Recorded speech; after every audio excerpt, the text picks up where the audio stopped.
Cari amici di Maratona Veneta, buon dì e buon martì. Anco a Sernio la parola mare, che in realtà in Veneto c'è due parole differenti. Mare, prima di tutto, c'è la versione veneta che la viene fuori dal latino matrem, che ha dato ovviamente la sequenza materno e altre parole, madre in italiano, in veneto invece la parola la è mare. Qua sotto abbiamo invece un altro significato, che è il significato che viene fuori dal latino mar. Infatti in veneto solo per questa versione qua si può dire el mar o el mare. In Veneto c'è questa caratteristica che i termini mascolini, come el, appunto, mare, i può perdere la E quando queda se dopo della R.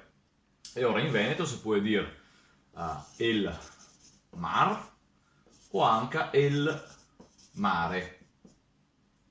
Bon? Invece da parte de sora, quando il termine è femminile, abbiamo solo la mare. Perché il femminino perde mia la vocale finale, neanche quando che le la vocale centrale. Ok? Perché dire questa roba qua? Perché intanto l'italiano, per esempio, il quale ha fatto venire fuori madre, e qua invece ha appunto mare.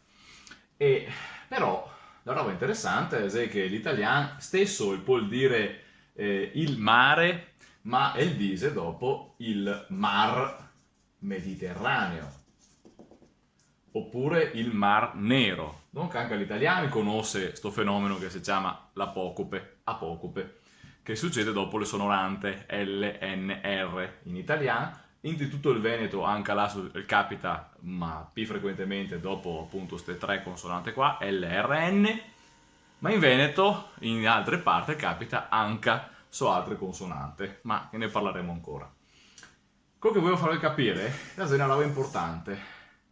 L'italiano ha la tendenza a essere più preciso, o meglio, a tenere, avere parole in P, diversificare, di solito anche a P lunghe, e per significati diversi. E il Veneto invece ha una tendenza assolutamente contraria, e ha la tendenza piuttosto a avere dei contesti dove che improvvisamente si cata che la stessa parola la vuol dire tre robe diverse, cioè la puoi avere sia semantica diversa, ma puoi avere magari una funzione diversa pur avendo lo stesso significare. Ricordate la parola verta che abbiamo visto che altro di? Ecco, verta è appunto un aiettivo che deriva dal participio passato del verbo versare, ma lei diventa anche la primavera, o volendo anche un sbrego se hai fatto una verta sulla camisa, no? Ecco, quindi il versarsi in tutti i sensi. E di conseguenza potremmo dire che questa caratteristica che ha il Veneto qua è una caratteristica di avere in te stessa parola la possibilità di polisemia, di tanti significati differenti. E la è una roba che è seccata tanto anche in francese, per esempio che ha la stessa questione a livello di pronuncia il manco, mer e mer, appunto mare e mare, e in Veneto capiamo che può avere questa confusione, per uno che ragiona con la visione dell'italiano che è appunto diversificata, che è più analitica, invece il Veneto è un po' più sintetico, e intel sintetizar, che è la stessa roba che fa anche il francese e tante volte anche l'inglese, e si è seccata che la stessa parola può avere più significati differenti. Quando che parliamo ora delle varietà venete di diversificare significare che potremmo avere in parola veneta, dobbiamo tenere in mente che l'italiano e il veneto hanno due filosofie linguistiche differenti, che torneremo ora ancora perché è una roba particolarmente importante che va per forza a influenzare anche il concetto di standard di codificazione e di visione della lingua, perché la lingua stessa la è una visione, ma davvero, ne parleremo ancora.